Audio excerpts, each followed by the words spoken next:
À 4 semaines des élections européennes, Angela Merkel et Nicolas Sarkozy ont tenu dimanche 10 mai un meeting commun à Berlin, l'un pour rappeler son opposition à une adhésion de la Turquie à l'Union, l'autre pour dénoncer l'idée d'une Europe sans frontières. Nous devons parler des frontières de cette Europe, a déclaré la chancelière allemande lors de ce rassemblement organisé par les jeunes de son parti, l'Union démocrate chrétienne. Cela n'a pas de sens s'il y a toujours plus de membres et que nous ne pouvons rien décider. Partenariat privilégié, il est juste de dire aux gens lors de cette campagne pour les élections européennes que nous ne pouvons pas faire entrer tout le monde en Europe en tant que membre à part entière, a ajouté Angela Merkel. Notre position commune est donc la suivante. Un partenariat privilégié pour la Turquie, mais pas une adhésion pleine et entière. Le président français, qui est un opposant de longue date à l'adhésion d'Ankara, a lui aussi dénoncé l'idée d'un élargissement indéfini de l'Union européenne sans toutefois citer la Turquie. Quand Angela Merkel dit l'Europe doit avoir des frontières, elle a raison, parce qu'une Europe sans frontières serait une Europe sans volonté, sans identité, sans valeurs. Et si l'Europe ne défend pas ses valeurs, qui le fera à la place de l'Europe, a lancé Nicolas Sarkozy aux jeunes du CDU.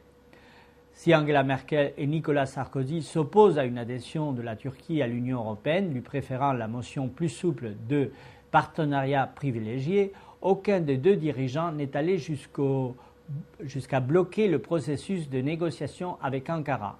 Le président français s'est également exprimé sur la question des institutions européennes. Nous voulons, avec Angela Merkel, une Europe qui ait des institutions dignes de ce nom, a-t-il souligné. L'Europe ne peut pas continuer à changer tous les 6 mois de président.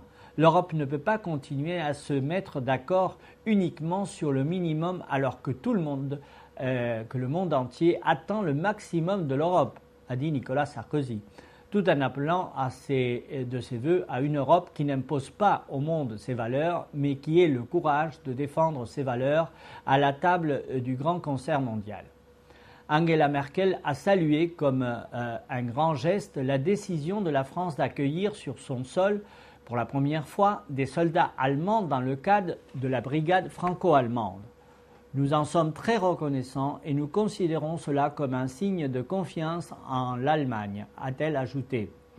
Pour Nicolas Sarkozy, les soldats allemands sont les bienvenus en France parce que l'armée allemande est au service de la paix comme l'Allemagne réunifiée est au service de la paix.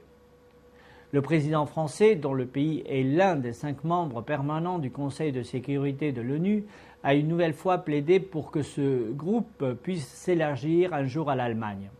L'Allemagne est une grande nation. Le monde a besoin de l'Allemagne et de la France et aux côtés de l'Allemagne lorsque l'Allemagne demande au poste membre permanent du Conseil de sécurité aux Nations Unies, a réaffirmé Nicolas Sarkozy.